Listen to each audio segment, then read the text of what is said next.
Ghana's population and economic activities increase, both industrial and domestic waste management are gradually becoming a daunting challenge to metropolitan, municipal, and district assemblies, which have the mandate to ensure clean environments.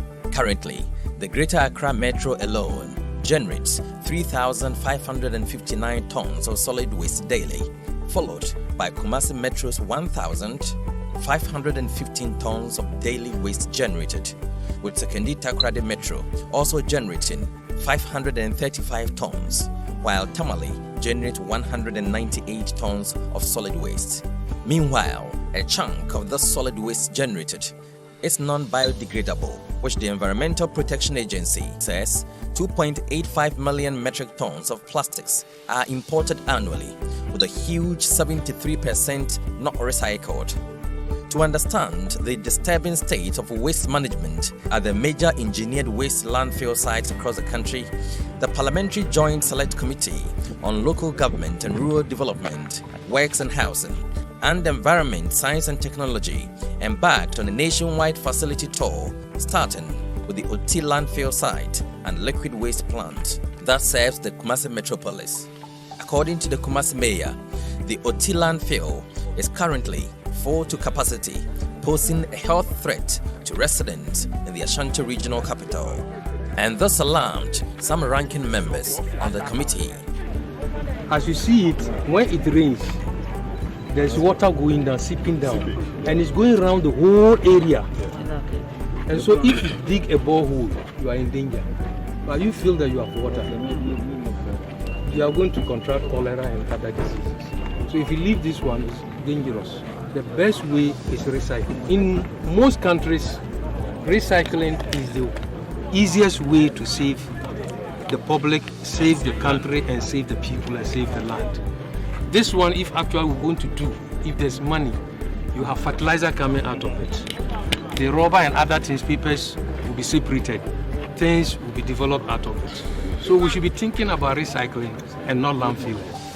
The situation is gradually making the dangerous disposal of liquid waste directly into water bodies a norm at the Oti landfill, as it takes a long time for liquid waste trucks to dislodge. The mayor of Kumasi believes the horrifying experiences by the ranking members on waste management should be enough reason for government to support investors seeking to build integrated recycling plants in Kumasi.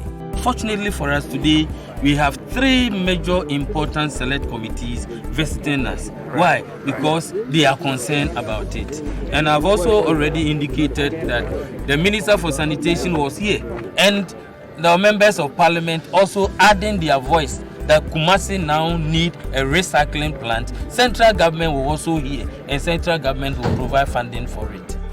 For the Ashanti Regional Minister, a solution to the outdated Oti landfill site and its managerial problems in Kumasi is the construction of the Jospon Group's Kumasi compost and recycling plant, which requires government support. Soon Lion has constructed a new composite site where they are going to process that into fertilizer, and then they will take the plastics and recycle the plastics and the other component to generate power. The point they have reached, the company has reached, is to get the off-taker agreement signed.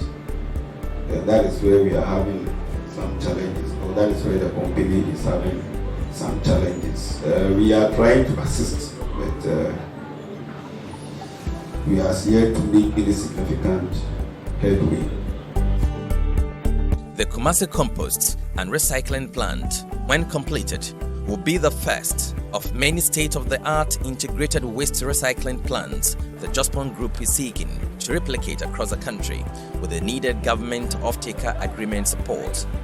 It will provide a multi-purpose function of treating both solid and liquid waste and can process a total of 2,500 tons of waste per day.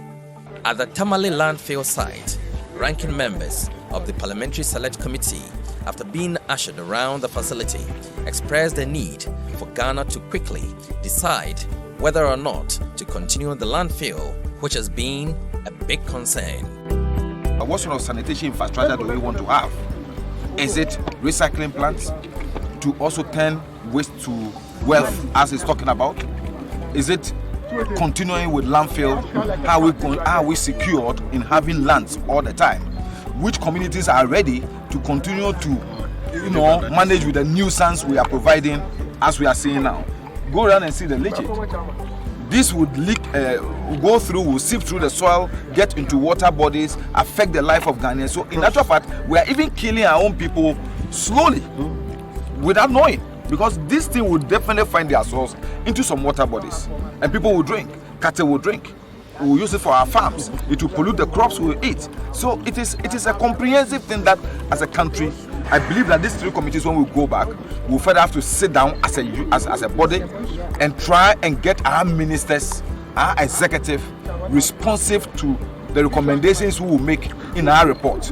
And for once, I think that Parliament as a body should take a stand and say that, look, we are demanding of the executive this way forward in the interest of the people.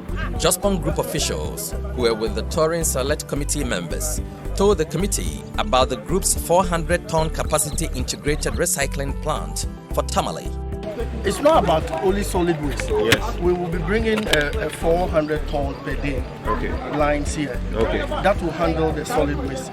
But in addition to that, we also have 1,000 cubic meter facility that will also handle the liquid waste here. So it's an integrated facility, where you do away. So only the residual waste, which is normally between 10 to 15% of the total waste coming in, will end up on the landfill. The landfill you see like that has a lot of useful materials that could have been salvaged or recovered to add value to for reuse. But because we are practicing this kind of things, we've moved away from here long ago.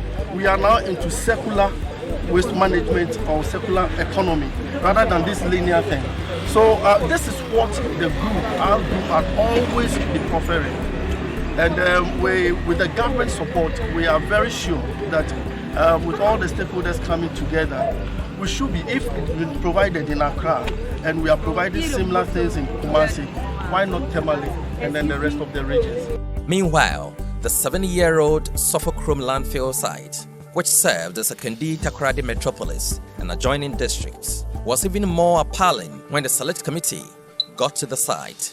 The poorly managed site had become inaccessible, forcing stranded trucks to offload waste indiscriminately despite health hazards.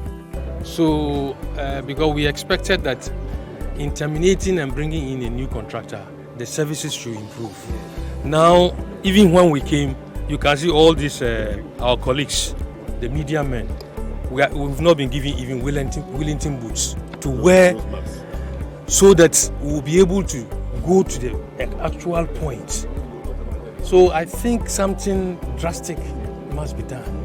Immediately what should be done is for the Ministry of Local Government and the Ministry of Works and Housing and Water Resources and the Ministry of Sanitation Environment should immediately come together and reconsider the issue of re-awarding the management of this place to Zoom Lion Waste Landfill so that they can manage it well, because they were managing this place until 2017 when the contract was abrogated and then taken over by the Assembly. But we can see the Assembly has no capacity at all to manage this place, and it's horrible. What we are seeing here is horrible.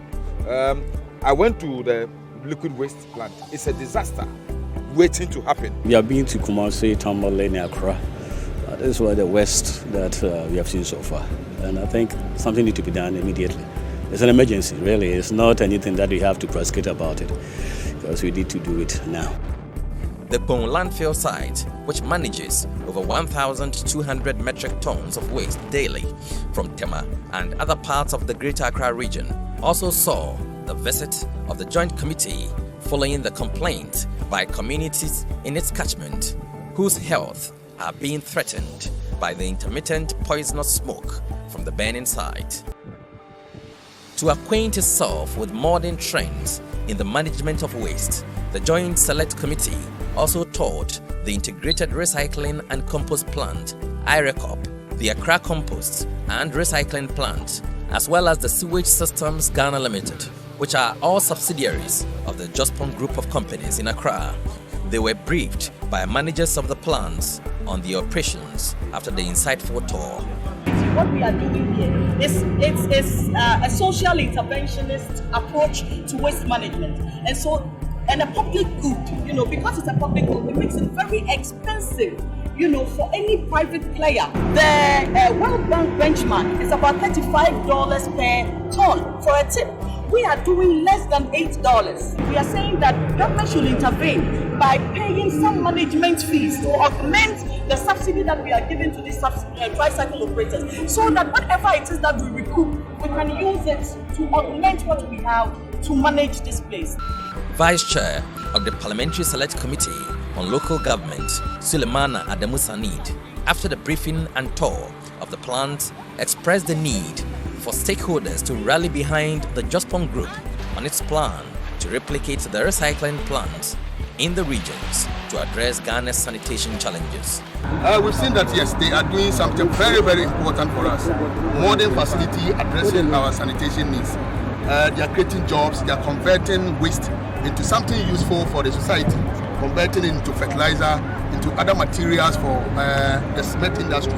So we think that we need, as a government, to support what they are doing. And as a committee, or 3 committees that are here, we are going to come forward with workable and durable recommendations that we believe that, if adopted and implemented across the entire country, 16 regions having facilities of this nature, and then we'll be addressing sanitation problems at those ones.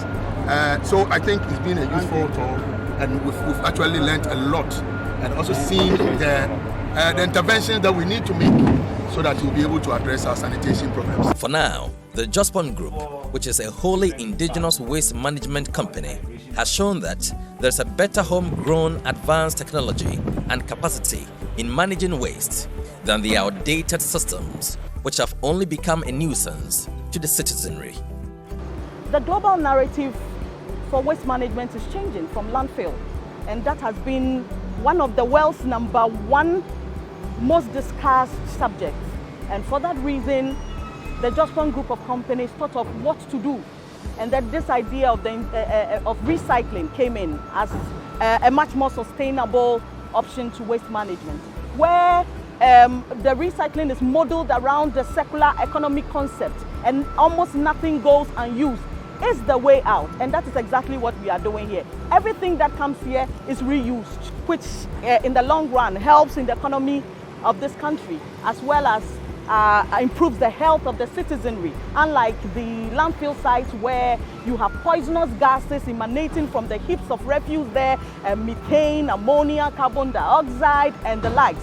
Here you have treated wastes, converted into reusable outputs that supports the economy and also helps in the general improvement of the health of the citizenry.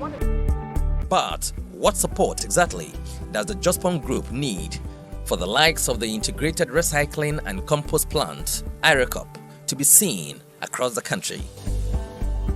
What we are saying is that because we are substituting the cost of dumping here, and because this place adopts a social interventionist approach to waste management, we are not able to charge economic and realistic prices for the waste that is usually tipped here. For that reason, we may not be able to build up a lot of revenue to be able to manage this place comfortably. So for that, and for diverting traffic from illegal sites into a place where waste can be treated, we are imploring government to come to our aid by supporting us at least to augment the subsidy that we are giving to these tricycle operators. What we are saying is simple. When they come in, they tip here, they are receipted in triplicate. So we would furnish government with a duplicate copy for them to at least pay for the subsidy so that we can use that one to manage this place. Other than that, at a certain point, it will become very, very difficult. And you see this beautiful idea that an individual has put out would have died off. With ACAP and IRECOP's current recycling capacity of 1,800 tons per day, the Jospon Group has reduced the waste that goes to the landfill in Accra to as low as 1,200 tons. But with the needed government support, it can solve the solid waste management challenge in Accra. The Jospon Group is ever ready to replicate such recycling capabilities in all 16 regions with government support, which will ensure that only waste residue is sent to the landfill.